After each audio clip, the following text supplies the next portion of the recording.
Welcome, oddball MMA fans from all around the world, to the Oddass Podcast. I'm your host, Jason. This is your other host, Taylor. Today, we are going to be doing some UFC 318 fight breakdowns and fighter picks. So excited. This is Dustin Poirier's retirement card. So it's going to be a lot of boxing. I'm really excited for that. Love it. Yeah, dude. And you better bet that when they bring UFC to Louisiana for a numbered event and the only belt on the line is that BMF belt, you better believe that, while everyone's crying and, oh, man, well, why is Michael Johnson on the main event? Because bombs are coming your way at this UFC 318. Let's get started, Taylor. Where do you want to start first? All right, I think we need to talk about our picks for 318. Let's go. So we're going to have a tally started for this. We're going to start taking bets, not really bets. We're not betting money or anything. We're just tallying up who was right how many times. And There's we're gonna definitely money. Okay. A lot of it. I didn't know that. I hope this isn't. There's a lot of money. All right. Okay. Well, this is news to me because I don't have a lot of that. So you better fucking find it. I mean, I could try to sell some guitars. We'll find out. We'll get to the money later. Anyway, we're going to count up our tallies to see who won our predictions each week, and we're going to share that with you. And we just so happen to start with 318, Dustin Poirier's retirement card in Louisiana. So pumped about this one. There's so many good fights coming up. But we're going to start with Marvin Vettori versus Brendan Allen. Who you got, Jason? Give me B. Allen. B. Allen. Yep. I got to say Brandon Allen, too. I mean, look, Vettori, he's getting older. He didn't look great in his last fight. To be fair, he hasn't looked great in a bunch of previous fights. Let's call it what it is. I'll call it what it is. The guy hasn't looked great in a few fights. You could say that Brendan Allen is still young. Brendan Allen is still sharp. Brendan Allen is still hungry. I don't think I could say the same things about Marvin Vettori. I was thinking the same thing, and my reason for choosing Brendan Allen is because styles make fights. 100%. And you can't walk forward on Brendan Allen. He will keep the distance like Israel Adesanya, and he will crack you in the head with that long-ass leg. Because that dude's leg kicks and head kicks are brutal. Yeah, dude, it's nothing to fuck with. And, you know, a lot of fights that he's lost recently, I've thought he should have won. I don't know if that comes down to training or coaching or if the other guy was just better, more prepared. But, man, I'm usually rooting for Brendan Allen. Gotcha, man. Well, we will see if the Italian Stallion can make the shot that nobody is guessing. I mean, nobody. The odds are minus 210, which is favorable. I mean, it's generous to Marvin Vettori. Not to say I don't think he can't do it. I think he can get a lucky shot and knock out Brendan Allen. I just think Brendan Allen has great distance and great kicks, and I think if he utilizes that with Marvin Vettori and doesn't let him walk him down and keep the pressure on him, I think it'll pull it off. I mean, he's a 175 dog, and Brendan Allen's cruising at a 210 favorite. And if I were you folks, I just wouldn't even bet on this fight. It's not worth it. You're gonna lose your money if you look at this and go, I'll make 1.75 times my money off this Marvin Vettori. You're gonna lose it. Okay, don't do it. On to the next one. Vinicius Oliveira is taking on Kyler Phillips. That's Sean's boy. That's Sean's boy. Right. Yeah, Kyler. They're boys or something. Okay. Yeah. Well, I got Vinicius 100%. Yeah, I'm 100%. That dude has been running through everybody. And when he says running through, he means brutalizing folks. Yeah. And Kyler Phillips, he's got some impressive wins, but they're all by decision, one by submission. And Vinicius Oliveira, he's putting them out. All right? He's putting them out. On to the next one. Daniel Zellhuber, the rising star, is fighting on the UFC veteran, Michael Johnson. Johnson. You know me, bro. I don't care. I don't care about the game by this point. if Michael Johnson's fighting, MJ's bringing it home. And I'm just going to say it.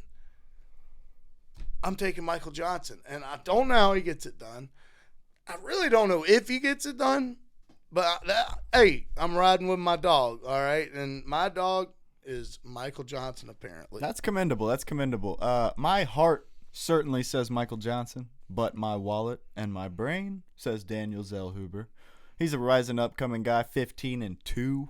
Michael Johnson is 39 years old. Not to say he's not a badass 39-year-old, but man, I think Daniel Zellhuber is going to outclass him. And it's unfortunate. I don't want to see Michael Johnson get dogged. We have in the past with these new rising up-and-comer guys. I mean, he's basically been a gatekeeper, a great one, great gatekeeper, and a very valued one in the UFC. But, man, Daniel Zellhuber, he's got the hammer of Thor. He's probably going to knock out Michael Johnson. But I'm riding with my dog. That's cool, man. Well, I'm riding with my dog. Well, mine is 600 for Daniel Zellhuber. I'll just end with that. All right, that's fair. On to the next fight. Patricio Pitbull is fighting Dan 50K Ige. 50 sticks. Man, Patricio just didn't look world class in his last outing. Nah, he didn't look like it. Wasn't it his first fight in the UFC? 100, yeah. Yeah, so it looked like he was a little shocked by the difference in talent in the UFC as compared to one, was it? No, it was Bellator. Bellator? Yeah. Okay, so yeah. And was a great champion there, by the way. He was a great champion there. He's a great dude. And I just don't buy into that. Patricio, he's been there. He's been on these massive events, even if they weren't streamed and had a million pay-per-views or anything like that. Like he's been in huge stadiums with the big lights and the big draws in these huge stadiums. So I just can't give him that excuse of the UFC jitters. I really can't. He's too old. He's too experienced. He's too wise. I'm not falling for it. I don't believe Patricio Pitbull is UFC caliber material, and I hate saying it. But give me Dan 50K Ige.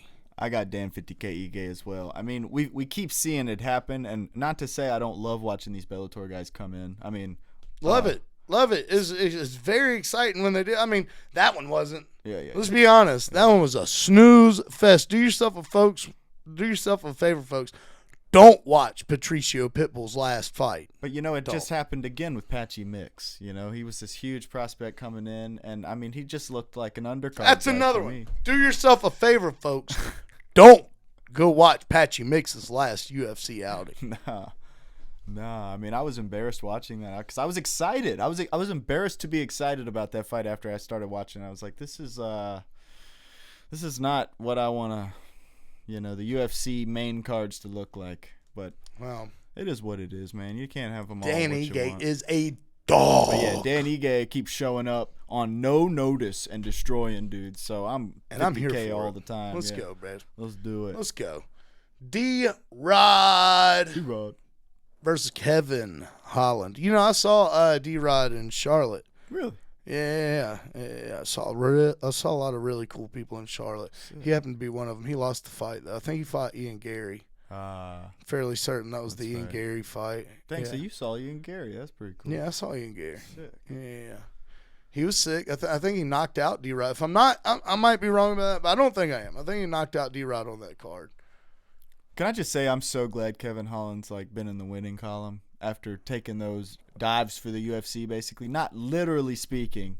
He didn't call it what it is. But, man, he knew he was going to get his ass whooped, and he took the fights anyway on no notice. I guess a lot of people. That's a company man, dude. Yeah, 100%. And I don't know if the matchmaking from this point has been favorable for him for that reason, because he's such a company man.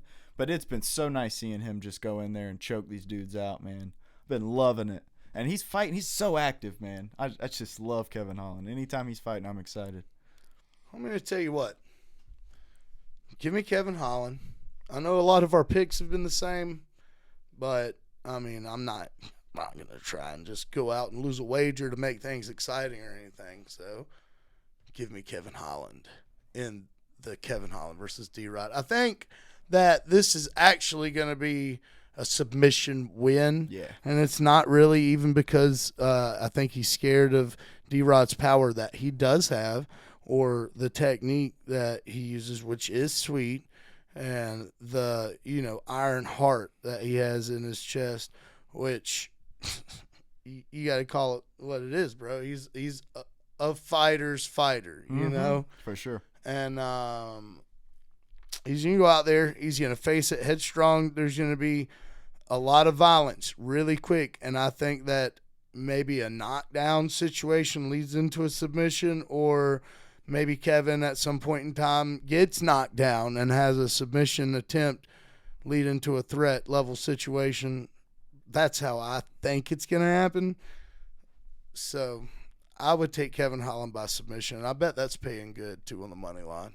I believe you're right. He keeps showing it time and time again that he has them sick submission skills, man. I love seeing it when he gets on his back. So up next, we have Paulo Acosta versus Roman Kopylov. What you think about that, Jason? Does that tickle your fancy? Do it? I shouldn't say this, man. You're blushing. But you give me secret juice. You're blushing. You give me secret juice in this fight. I think he's going to do it.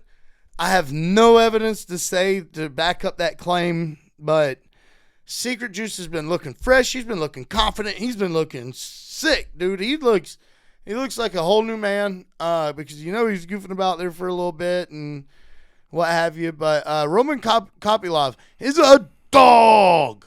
This guy is mean. He's not afraid to get nasty. He's got super, super, super slick boxing, kickboxing capabilities.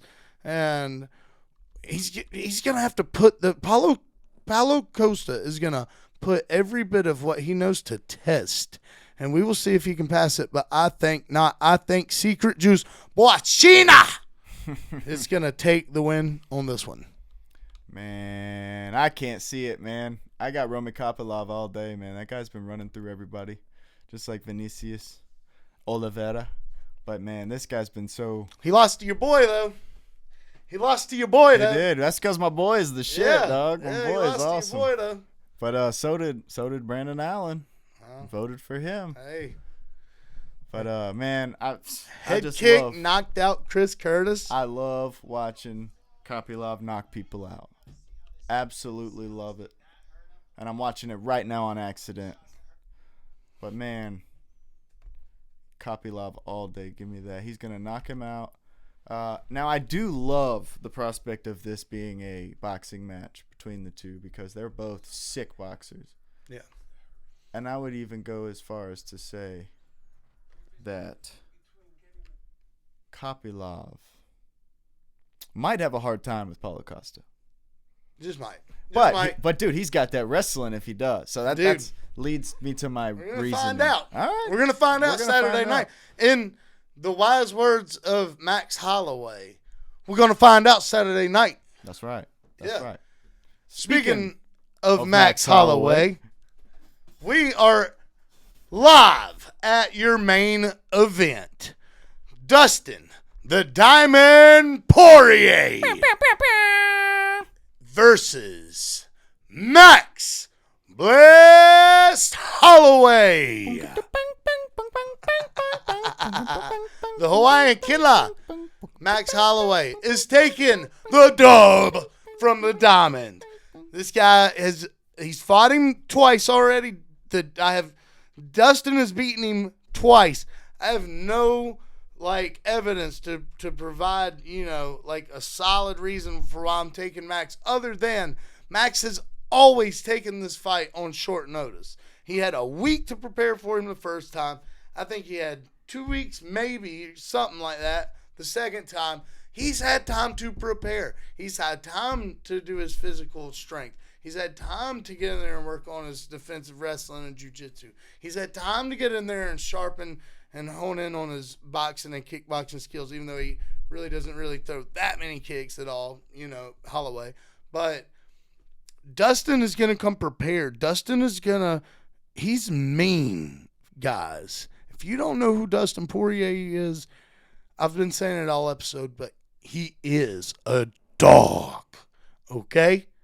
Dustin the Diamond Poirier is going to come into this fight and try and just start off exactly where it left off. He's always beaten Max. In the last fight, he dominated him all 5 rounds. But Max had moments, and he had a lot of them. And I think with a better training camp, more time to prepare, him and his team will be able to, come up with the perfect game plan towards taking out the Diamond and getting, sending him off in his retirement with a sore eye, sore chin, Well, sore feelings. last time I checked, your boy is not Islam. Okay? All right. I mean, I'll take that. He's the furthest thing from it. He's not Islam. He will not stand a chance against my Diamond here. You don't think so? I don't think so. Now, he is a bad motherfucker, and that's why they gave him the belt that says such. Bad motherfucker. But Dustin Poirier is a badder motherfucker. Now, let me tell you just one damn thing, dude. Okay, Dustin Poirier grew up in Louisiana with alligators and come up some kind of spirit strong. But Max is from Hawaii. He's got the blood of the ocean gods, the volcano gods running through his Hawaiian veins. Sharks? And he is... Sharks? Fuck sharks. He doesn't... Fuck sharks. He's got lava and god blood in his blood. Why would he need shark blood in his blood? It's already bad enough. He is the baddest motherfucker, and I think that Max Holloway will walk out of that stadium Saturday night with the BMF title once again. There's no way. There's no way it's going to happen. That's a good You know thing. why? There's a significant amount of money on the table. Yeah, and most of that money is going towards my boy Dustin winning. Okay? Because if you look up there, I'm wrong. Yeah. Yeah. Yeah. How do you like that? I don't know. I think Max is 5'11", Dustin's 5'9". Max is going to have the smallest amount of reach on him. What? But They're at a 10 weight difference? no, it's just Max's last fight at 145. So they're going to have his last, it's for now. UFC doesn't update this. That's on ESPN. Got you. And ESPN, let's call it what it is fairly slack on the MMA content. I'm going to be honest with you, bro. The reason I went to ESPN is because I do not like the way the UFC one is set up. Yeah, no, fuck that one too. Yeah, we use Sherdog around this bitch. Yeah, around the old bill. Yep. Lightweight main event. Mm-hmm. Well, that was it, folks. Those are the Oddass Podcast MMA picks for UFC 318. We hope you enjoyed it. We hope you had as much fun as we did. We'll see you next week.